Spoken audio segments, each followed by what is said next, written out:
Hello everyone, welcome to Therapy Speaks. So today's topic is International Survivor of Suicide Loss.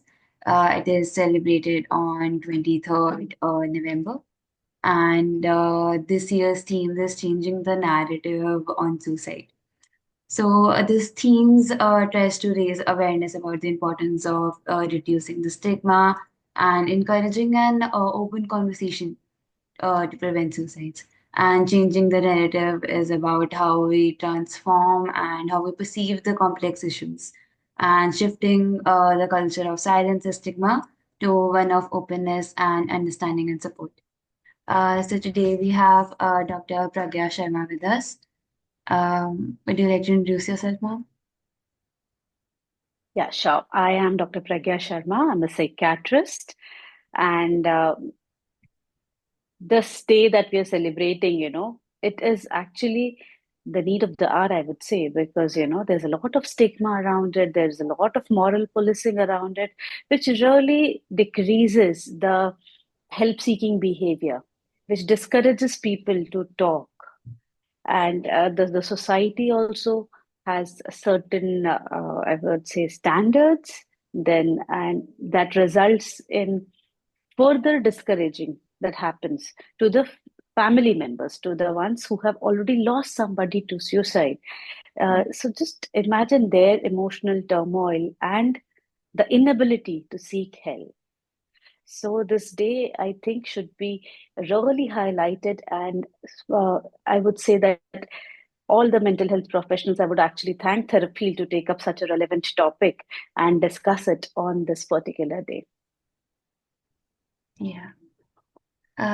So I had some questions regarding the topic. Should I go ahead with it? Sure, why not? Yeah. So as you mentioned, that there are some factors that might particularly contribute to increase in risk of suicide, and basically, as a psychiatrist perspective, what are the some key factors that might contribute to suicide ideations?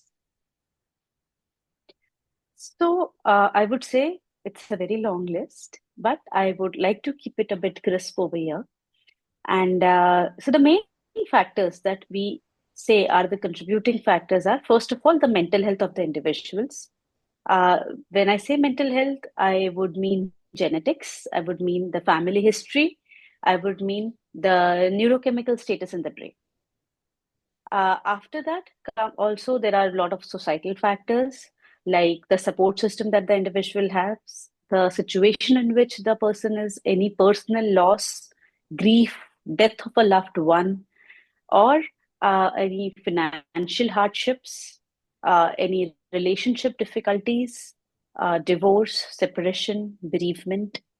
Yeah. Apart from that, a lot of other stressors like workplace stress, bullying at workplace or in school, academic stress, isolation, feeling of loneliness, feeling of hopelessness that nothing is there in the future. Mhm. These things would actually push an individual to consider something like suicide. Yeah. Apart from that, also, uh, there are a lot of things that could actually protect an individual from these kind of thoughts, like a supportive family, Yeah. like having somebody to talk to, something as simple as having somebody to talk to, even a good friend for that matter. Uh, there are a lot of misconceptions like people who are rich have a less risk of suicide. That's not the case. People who are rich and successful, they might also feel isolated and lonely and hopeless at times. Yeah. So, yeah, the list is endless, definitely. But to name a few, I would keep these ones as the main factors. Mm. So as you mentioned that the suicide rates are increasing at a rapid rate, especially I think in the academic community and even in workplace, because of workplace bullying and other factors such as having a negative workspace environment. So, what can be some things that we can do to like basically as a mental health professional to for the betterment of the society or to deal with these things?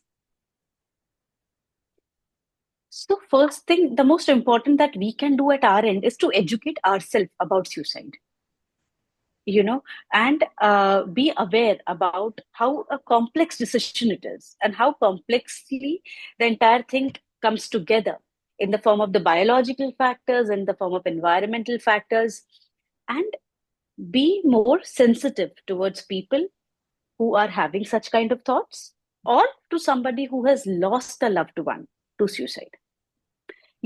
Sometimes our simple questions like, why did you do it? Mm. Or why did your so and so do it? It could just negate the entire emotional turmoil that they are facing. So, encouraging a open discussions so that everybody can talk, express their feelings, being receptive to them is the first step that we can take to support any individual who is having such difficulty, or anyone whose family members are also having any such difficulties. Apart from that, having a healthy work culture, a non-toxic kind of a work culture, having providing an unconditional support, having a non-judgmental environment, be it at home, be it at workplace, both the things. Because we spend a very long time in our workplaces. So any chronic difficulties at such a place can lead to mental health difficulties, mental health issues. Apart from that, uh, from our end, reducing the stigma that is associated with mental health, normalizing seeking help. You know, it's okay to take help. It's okay to go to therapy. Okay to take medications. You don't have to feel weak. You don't have to feel that, I'm not strong enough and so I'm needing somebody's help. That should not be the case. So, from our end, all we can do is be supportive, be open to a conversation, and educate yourself with the right kind of information and try to disseminate it around with people around you. Okay, right. Completely agree. So moving on to the next question.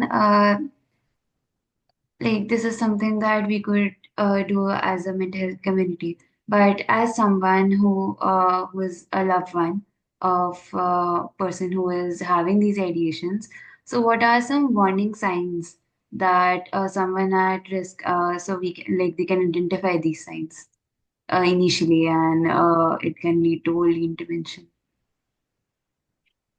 So, not only for a person who has a loved one going through a phase, I would say it is for everybody. All of us need to be aware about these kind of things, because we could be having a person in our immediate environment who might not be very close to us but is going through a very difficult time.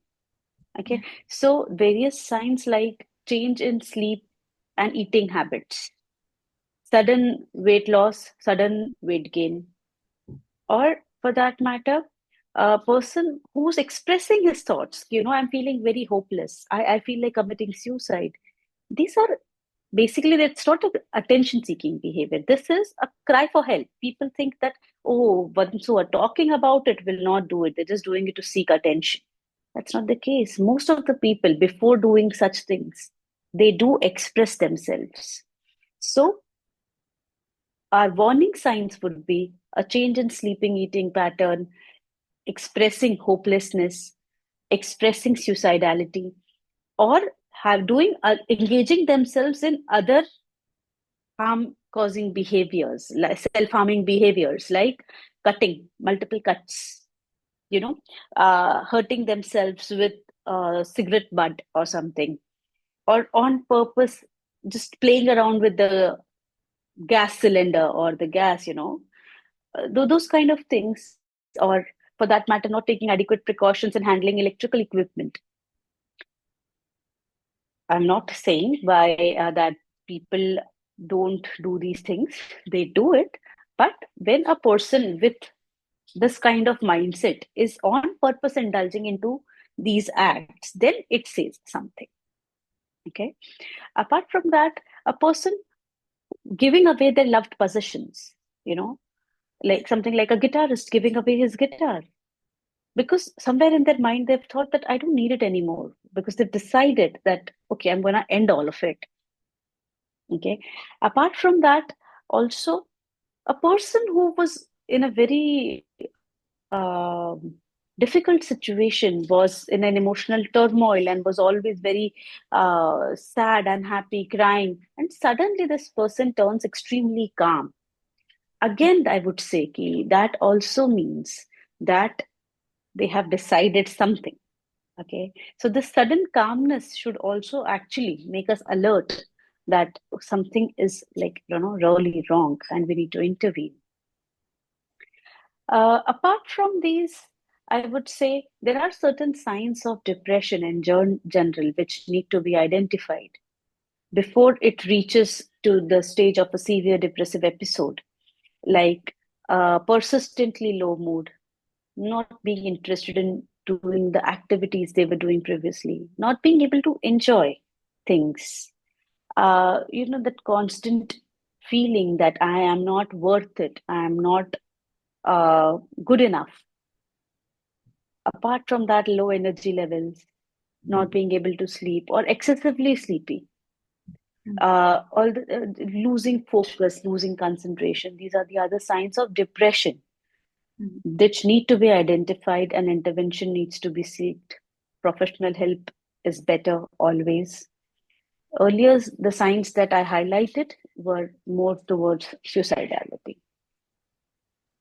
Yeah, makes sense. That was very helpful.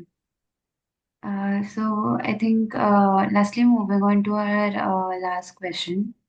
So, as a psychiatrist, how do you manage the emotional toll of working with suicide survivors? So, as a psychiatrist, I would say I do indulge in a lot of self care. I have my own schedule in which I do give some time to exercising, to my hobbies, basically everything that helps me relax. Yeah, Because see, you can only, I mean, I use this phrase way too often that you can only pour from a cup that has something in it. You can't pour from an empty cup, yeah, right? So self care is very important. Apart from that, setting boundaries. When I usually avoid taking emotional responsibility of my clients. It is a therapeutic bond. I am there to help them. If, as a psychiatrist, I or any other mental health professional gets involved emotionally, then somewhere we lose our objectivity. mm, Empathizing is different, understanding their difficulties is different. But at a cognitive level, we have to help them. We can't just flow with their emotions and lose objectivity. mm, Uh, Apart from these, discussion with colleagues really helps, to vent out these complex emotions that we all face as humans. And another thing, which I would say that I think me and almost all my colleagues and all the mental health professionals do is that we keep on updating ourselves on the latest research, latest treatment modalities, so that that feeling of helplessness, it decreases. That okay, we have something else in our toolbox now to help our clients with. I think that pretty much sums it all. makes sense. Any last words, ma'am, before we end this conversation?